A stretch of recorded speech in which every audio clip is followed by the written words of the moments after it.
Operation table पर पड़े मरीज को देखकर डॉक्टर आराधना सकते में आ गई।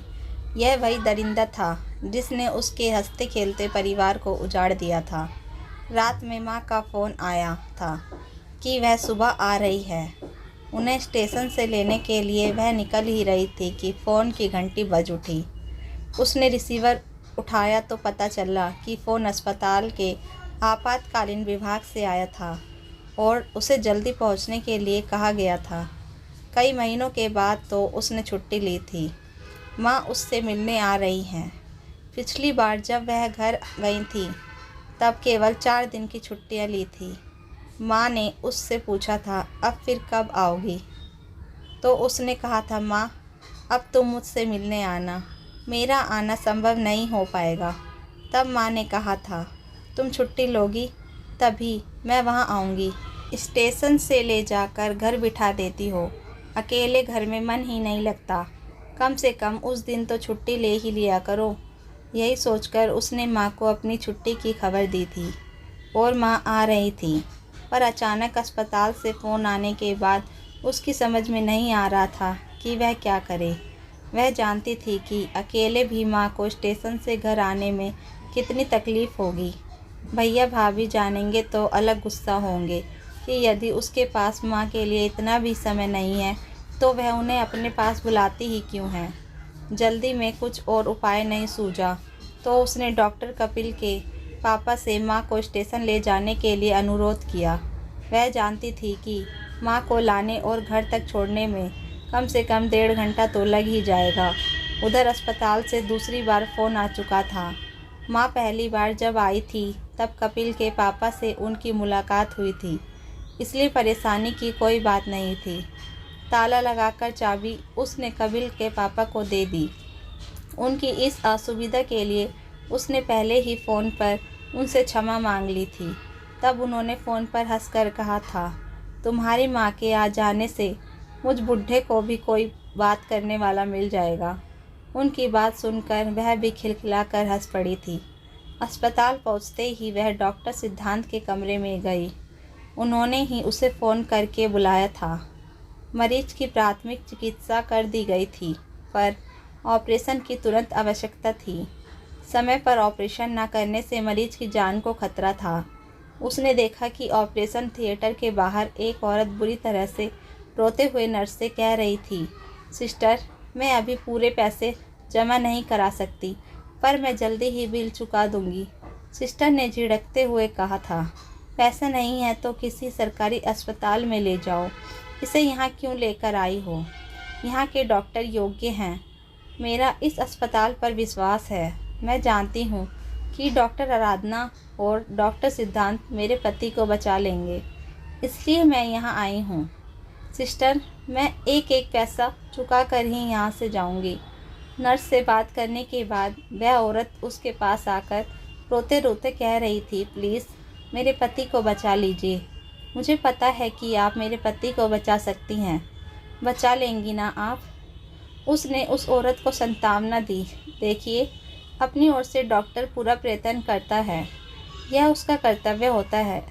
आप चिंता ना करें, सब ठीक हो जाएगा। क्या हुआ था आपके पति को? पता नहीं डॉक्टर, रात पेट में दाई और दर्द होता रहा। सुबह उठते ही खून की उल्टी हो गई।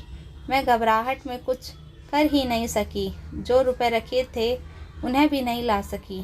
डॉक्टर आप इनका इलाज शुरू कीजिए, मैं घर जाकर पैसे ले आऊँगी। नर्स ने फॉर्म पर हस्ताक्षर कराते समय उस औरत से पूछा, क्या तुम्हारे पति शराब पीते हैं? हाँ सिस्टर, बहुत अधिक पीते हैं। यह शराब ही इन्हें ले डूबी है। शराब के नशे में क्या क्या नहीं किया इन्होंने। सारी संपत्ति गंवा दी। अच्छा खासा कारोबार था, सब समाप्त हो गया। सास ससुर बेटे के गम में ही चल बसे। मैं अकेली औरत क्या क्या करूं? कोई संतान भी नहीं हुई जो उससे मेरा जीवन अच्छा कट जाता। कहकर वह औरत फिर रोने लगी। वह उनकी बातों को सुन रही थी लेकिन उसका ध्यान मरीज की ओर था जो अभी भी बेहोशी की हालत में था। डॉक्टर सिद्धांत भी आ गए थे। अब उनके साथ ही मरीज के पास आ गई। उसने नब्ज देखी, ब्लड प्रेशर चेक किया। उस समय सब कुछ सामान्य था। ऑपरेशन किया जा सकता है डॉक्टर सिद्धांत। यह कहकर उसने मरीज की ओर ध्यान से देखा। चेहरा कुछ जाना पहचाना सा लग रहा था। उस चेहरे की प्रौढ़ता के पीछे वह मरीज की युवावस्था का चेहरा ढूंढने लगी तो उस चेहरे को क्षणार्ध में ही पहचान गई। उसने मरीज को फिर से देखा। उसकी नज़रें धोखा नहीं खा सकती। 20 वर्षों के बाद भी वह उसे पहचान गई। एक पल को उसे जोर का झटका लगा।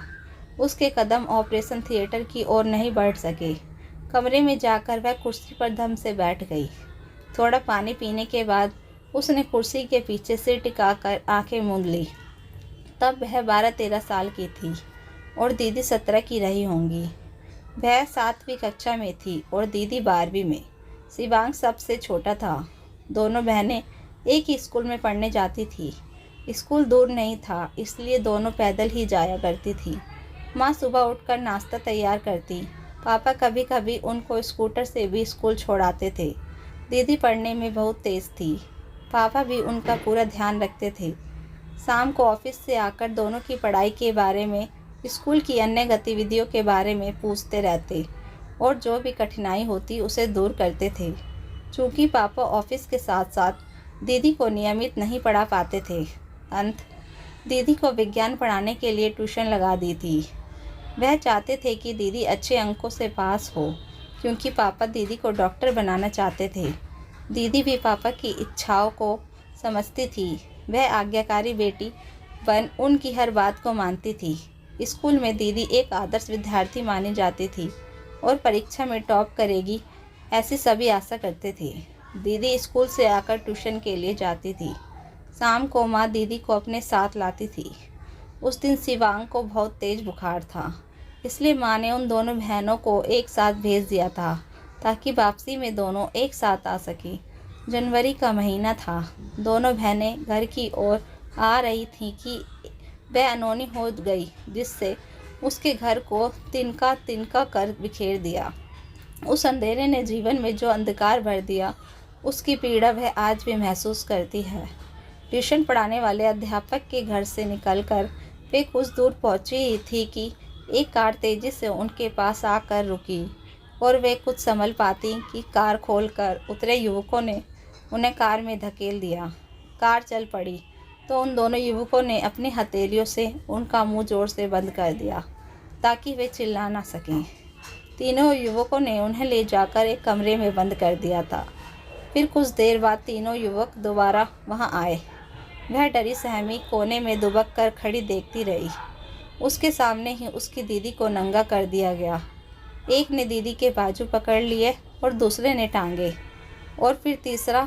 वह राक्षस दीदी छटपटाती रही, चिल्लाती रही, लेकिन उनके रोने को किसी ने नहीं सुना। वह दीदी को बचाने गई तो एक ने ज़ोर से धक्का दिया कि वह दीवार से जा टकराई और बेहोश हो गई।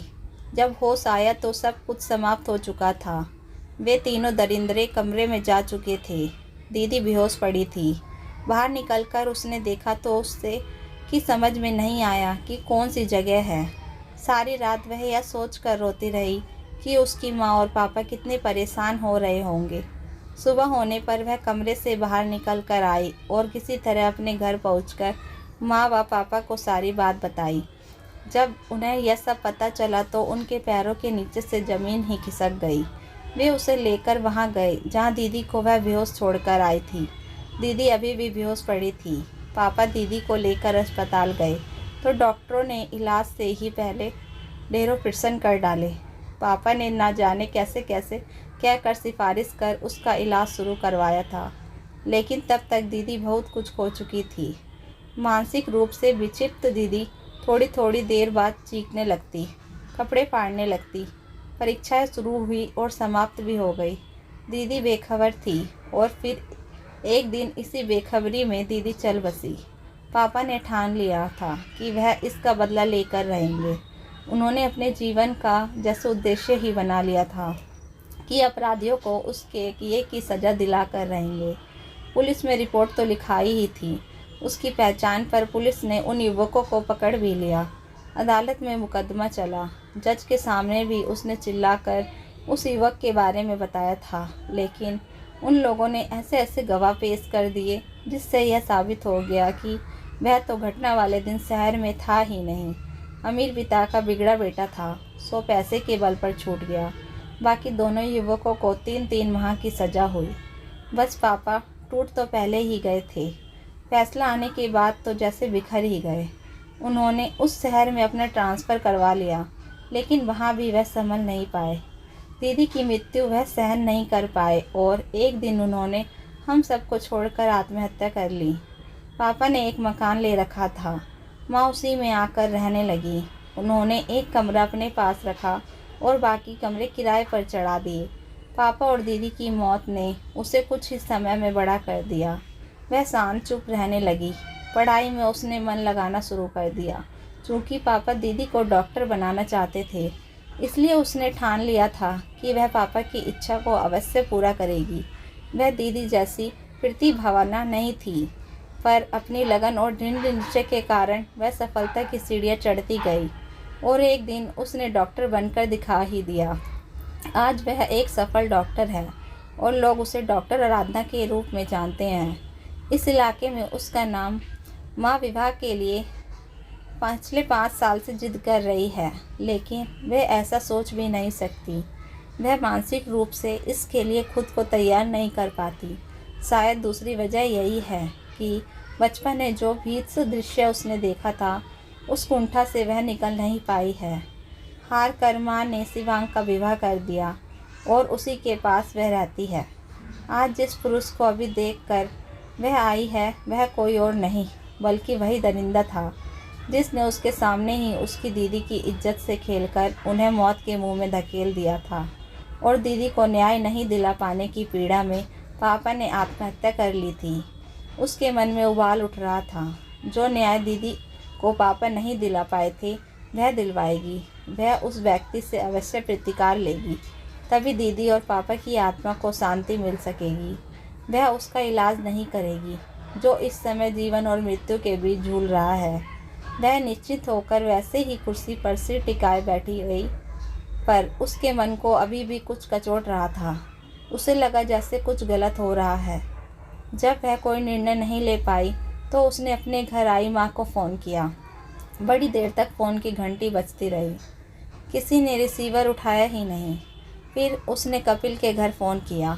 फ़ोन कपिल के पापा ने उठाया। उसने छूटते ही पूछा, अंकल, माँ नहीं आई क्या? घर पर फ़ोन किया था, किसी ने रिसीवर उठाया ही नहीं। चिंता ना करो बेटी, तुम्हारी माँ मेरे घर में है। तुम थी नहीं, सो इधर ही उन्हें लेकर चला आया। अंकल, माँ से बात कराएंगे? क्यों नहीं, अभी करवा देता हूँ। हेलो माँ, कैसी हैं आप? सॉरी, मैं आपको लेने नहीं आ सकी। कोई बात नहीं बेटी, मैं तुम्हारी मजबूरी को समझती हूँ। तुम चिंता मत करो, चाय पीकर मैं घर चली जाऊँगी। तुम अपना काम करके ही आना। माँ, आप अस्पताल में आ सकती हैं। क्यों, क्या बात है बेटी? तुम्हारी आवाज़ भर्राई हुई क्यों है? कुछ नहीं माँ, बस आप यहाँ आ जाओ, उसने छोटे बच्चों की तरह मचलते हुए कहा। अच्छा, मैं अभी आ रही हूँ, कहते हुए उसने फ़ोन काट दिया। माँ जब अस्पताल पहुँची, तब भी वह अपने कमरे में निश्चल बैठी थी। माँ को देखते ही वह उनसे लिपट कर रोने लगी। माँ उसे भौचक देखती रही, सहलाती रही। थोड़ा मन शांत हुआ तो माँ से अलग होकर फिर से कुर्सी पर आंखें मूंद कर बैठ गई। लग रहा था जैसे उसमें खड़े होने की शक्ति ही नहीं रही। माँ ने चिंतित स्वर में पूछा, आराधना, क्या बात है? सब कुछ ठीक तो है ना? बोल क्यों नहीं रही बेटी? वह फिर से रोने लगी और रोते रोते उसने माँ को उस व्यक्ति के बारे में सब कुछ बता दिया। माँ भी सकते में आ गई। जरा संभली तो बोली, मत करना उसका ऑपरेशन, मरने दे उसे, यही उसकी सज़ा है।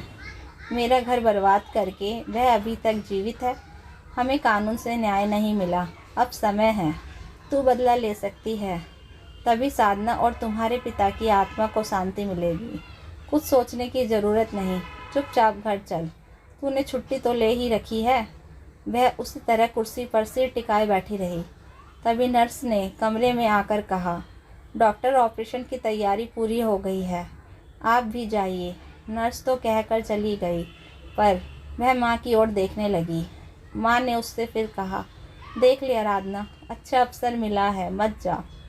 कोई और यह ऑपरेशन कर लेगा। माँ, यह ऑपरेशन मैं ही कर सकती हूँ, इसलिए तो घर से बुलवाया गया था। सोच ले, मैं अभी आती हूँ, कहकर वह अपने कमरे में बाहर आ गई।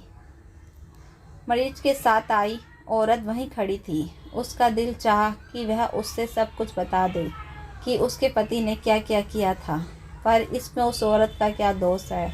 वह बिना कुछ बोले ऑपरेशन थिएटर में चली गई। देखा तो वह व्यक्ति अचेत अवस्था में ऑपरेशन टेबल पर लेटा हुआ था, उसकी मनोस्थिति से बेखबर। यदि और थोड़ी देर उसका ऑपरेशन नहीं किया गया तो वह बच नहीं पाएगा। वह इस बहनसी का अंत देखना चाहती है। वह पापा और दीदी की मृत्यु का बदला लेना चाहती है, लेकिन उसके मन में दृढ़ता पिघलने क्यों लगी है। कभी उस औरत का दारुण रुदन सुनाई देने लगता, तो कभी उसका गिड़गिड़ाता हुआ चेहरा सामने आ जाता, तो कभी दीदी और पापा सामने आ जाते, कभी माँ के शब्द कानों में गूंजने लगते। ये कैसा अंधरंध है। वह बदला ले या अपना कर्तव्य निभाए। मन दीदी का साथ दे रहा था तो अंतरात्मा उसका। वह थोड़ी देर खड़ी रही, खाली खाली आंखों से उस व्यक्ति को देखती रही। उसके चेहरे पर भाव आ जा रहे थे। नर्स हैरानी से उसे देख रही थी। बोली, डॉक्टर सब ठीक है ना? ठीक है, कहकर वह ग्लव्स और एप्रन पहनने लगी। 2 घंटे के अथक परिश्रम के बाद ऑपरेशन पूरा हो गया। वह निढाल सी होकर बाहर आई। वह औरत उसकी ओर बढ़ी, पर उससे वह कुछ कह नहीं पाई। उसके कंधे पर हाथ रख वह अपने कमरे की ओर चली आई थी। माँ अभी तक वहीं थी। वह उनकी गोद में सिर रखकर फपक कर रो पड़ी। माँ उसके सिर को सहलाते हुए खुद भी रो पड़ी। उन दोनों की आंखों में अब आंसू के रूप में अतीत का दर्द बह रहा था। तो दोस्तों, इस कहानी को लेकर आपकी क्या राय है, कमेंट बॉक्स में ज़रूर बताएं। और अगर कहानी अच्छी लगी हो तो प्लीज़ लाइक करें। अगर आपने हमारे चैनल को अभी तक सब्सक्राइब नहीं किया तो ज़रूर कर लीजिए। तो मिलते हैं ऐसी ही मोटिवेशनल कहानी के साथ। Thank you for watching.